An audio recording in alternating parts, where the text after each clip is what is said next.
What about American military fighter bombers, planes operating out of Thailand, attacking North Vietnamese positions in northeast Laos? Can you comment on that? I have no comment on that at all.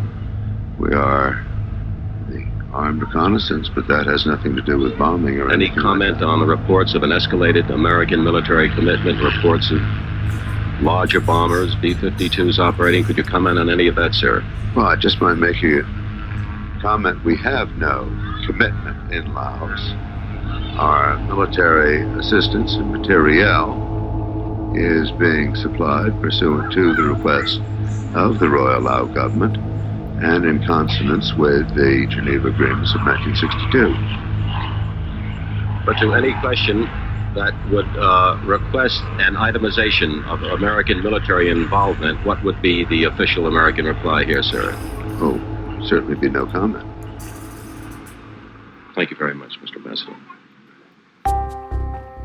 During and even after the Vietnam War, the U.S. military, in liaison with the CIA, Special Forces, and undercover covert operations, built up and orchestrated what has become widely known now as the secret war in Laos. The reason why Laos was important was during that time, there was the Red Scare, right? So basically, fear communism. Communism gonna dominate Southeast Asia. We already have China there, and so you have North Vietnam. Now it's a communist state, and so if the country of Laos falls, then the rest of that region would fall to communism. It would turn red.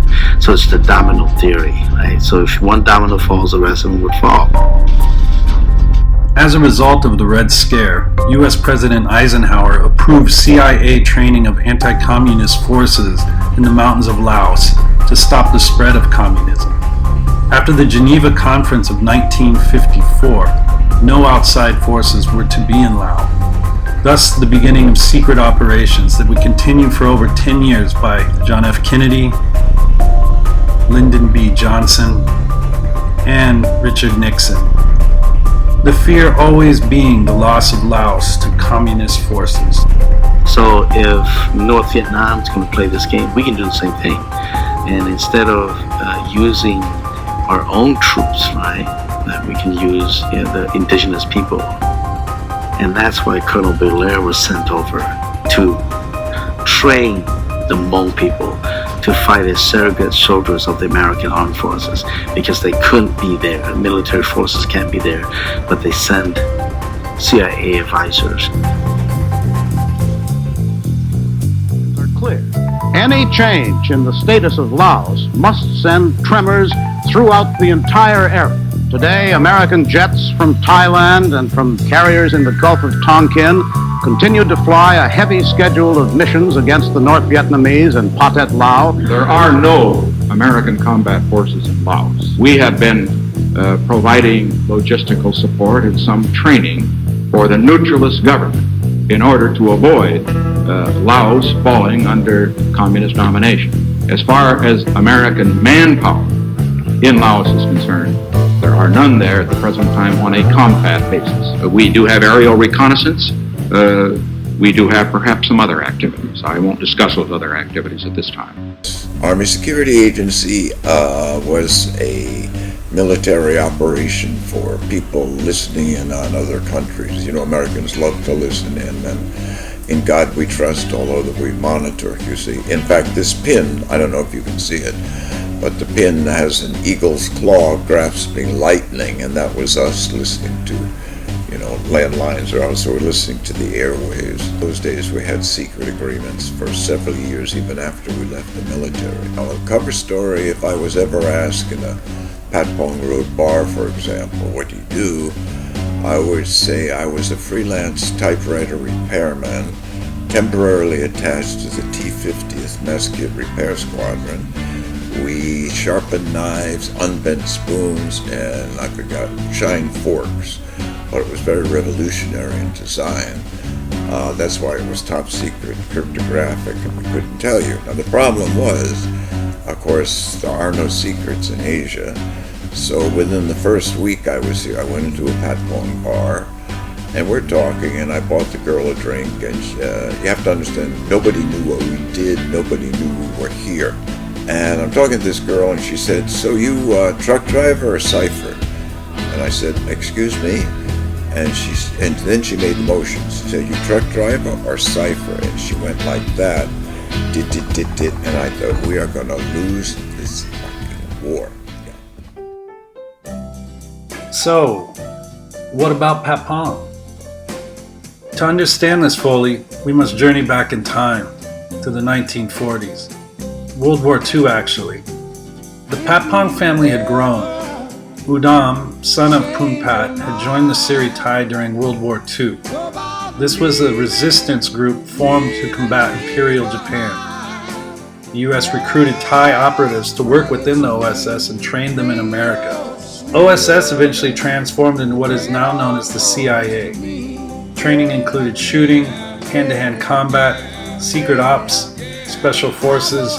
Another OSS member was the legendary Jim Thompson, famous for his Thai silk empire and his mysterious disappearance in the years later. So what is known is that Jim Thompson and Udam Patpong trained with the OSS in 1941 in America. In 1945, both Jim and Udam were parachuted into Sri Lanka pending an invasion of Thailand from Japan. September 1945, Japan surrenders and World War II is over. Jim Thompson and Udam Patpong are flown back to Bangkok and start working on their business empires.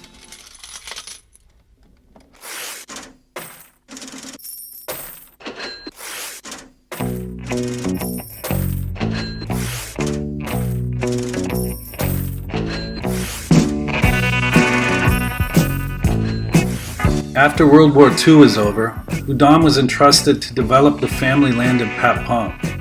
He sees the growth of Bangkok's modern central business district and reaches out to larger companies like Shell Oil, IBM, and Caltex to get offices in Patpong.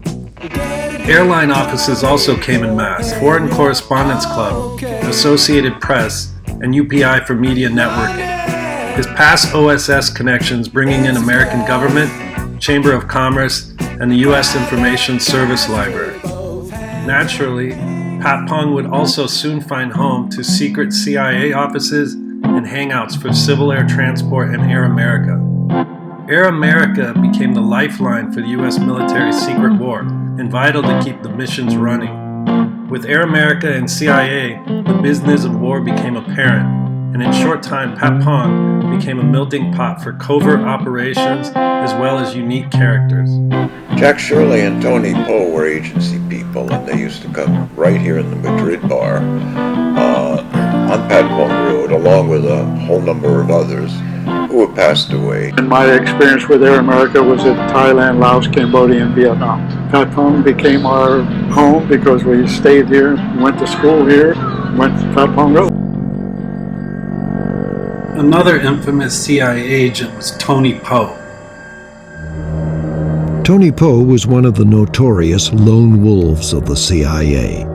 He was an experienced military trainer and a highly decorated Marine. The longer he remained in the jungle, the more brutal his methods became.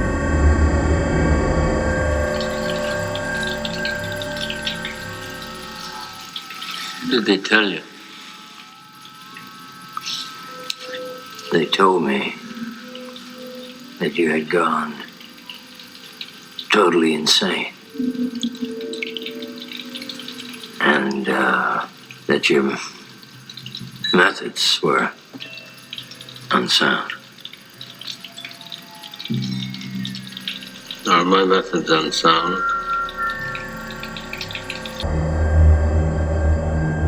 Tony Poe was way over the edge. In a secret war, nobody controls these people. They can do what they want because it's secret. Tony was a very interesting man. He is the stuff of legends. Well, Tony Poe was very colorful. He was a tremendous guy. Every pilot up there loved him, and they all knew if you went down, you wanted Tony Poe to come after you.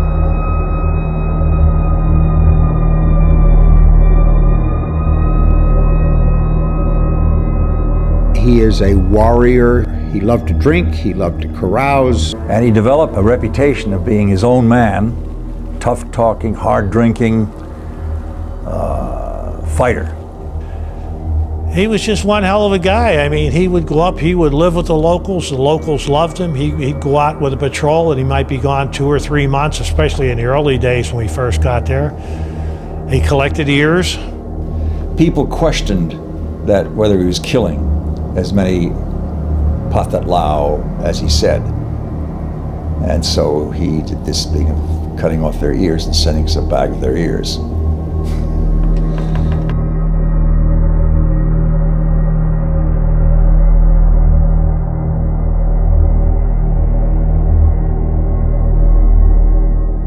It's war. War is hell.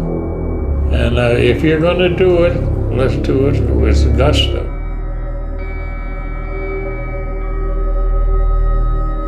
The Hmong guerrillas revere Tony Po like a god, for he can make rice and napalm fall from the skies. For years he fights on his own alongside his warrior tribesmen and in accordance to his own rules.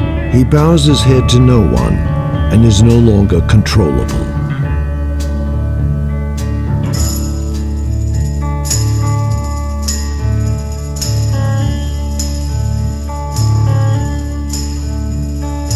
This is the end, beautiful friend. This is the end, my only friend. The end of our elaborate plans. The end of everything that stands. The end. No safety or surprise, the end.